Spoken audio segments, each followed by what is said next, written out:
சென்னை ஆழ்வார்பேட்டை இல்லத்தில் முதலமைச்சர் மு.க. ஸ்டாலினை பல மாதங்களுக்கு பிறகு மு.க. அழகிரி சந்தித்திருக்கிறார்.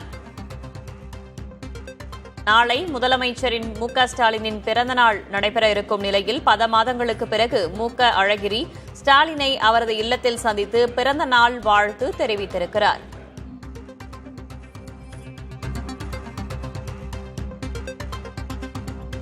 கூடுதல் தகவல்களை வழங்குவதற்காக செய்தியாளர் ரமேஷ் இணைந்திருக்கிறார். ரமேஷ், விரிவான தகவல்கள். முதலமைச்சருடைய பிறந்த நாள் 72வது பிறந்த நாள் நாளை கொண்டாடப்பட இருக்கிறது. இந்த நிலையில பலரும் வாழ்த்து தெரிவித்து வருகிறார்கள். இன்று காலை மக்கள் நீதி மைய கமலஹாசன் நேரில் சந்தித்து வாழ்த்து தெரிவித்தார். இந்த நிலையில முன்னாள் மத்திய அமைச்சரும் முதலமைச்சருடைய சகோதரருமான மு.க. அழகிரி இன்று ஆழ்வார்பேட்டையில் உள்ள முதலமைச்சர் இல்லத்தில் சந்தித்து பேசினார். கிட்டத்தட்ட பல ஆண்டுகளாகவே பாத்தீங்கன்னா கோபாலபுரம் இல்லத்தில் இருவரும் சந்தித்தார்கள். ஆனால் முதலமைச்சருடைய ஆழ்வார்பேட்டை இல்லத்திற்கு பல ஆண்டுகளுக்கு பிறகு மு.க. அழகிரி வந்திருக்கிறார்.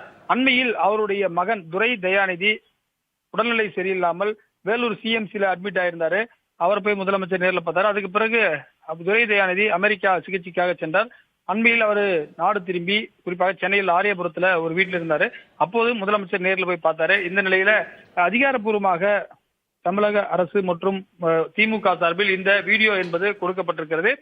துர்கா ஸ்டாலின் உள்ளிட்ட குறிப்பாக முதலமைச்சருடைய மனைவி உள்ளிட்டோரெல்லாம் இந்த வீடியோவில் இருப்பது போன்று இருக்கின்றது.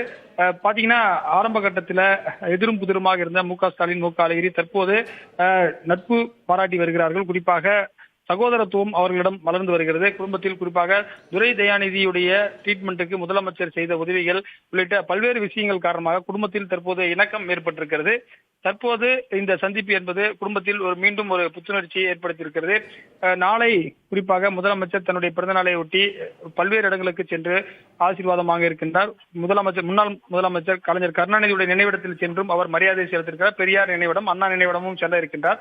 இந்த நிலையில் குறிப்பாக பேரனோடு வந்து மு.க. அழகிரி சந்தித்து பேசியிருக்கிறார். குடும்பத்துடன் வந்து வாழ்த்து தெரிவித்திருக்கிறார். இது அவர்களுடன் ஒரு முக்கியமான ஒரு இணக்கத்தை ஏற்படுத்தியிருப்பதாக அரசியல் வல்லுநர்கள் பார்க்கிறார்கள். முதலமைச்சர் இந்த வாழ்த்து பெற்றுவிட்டு தற்போது கொட்டிவாக்கம் YMCA மைதானத்தில் நடைபெறக்கூடிய பிறந்தநாள் வாழ்த்து பொதுக்கூட்டம் முதல் முறையாக தன்னுடைய பிறந்தநாள் விழா கூட்டத்தில் பங்கேற்கிறார். இதில் அனைத்து கட்சி தலைவர்களும் பங்கேற்கிறார்கள். வைகோ, திருமாவளவன் உள்ளிட்ட கூட்டணி கட்சி தலைவர்களும் பங்கேற்கிறார்கள். அனைத்து அமைச்சர்களும் பங்கேற்கிறார்கள். நாளை பிரம்மாண்டமாக பிறந்த நாளை கொண்டாடுவதற்கு திமுக தலைவர் ஸ்டாலின் திட்டமிட்டிருக்கிறார். ராஜவள்ளி, தகவல்களுக்கு நன்றி ரமேஷ்.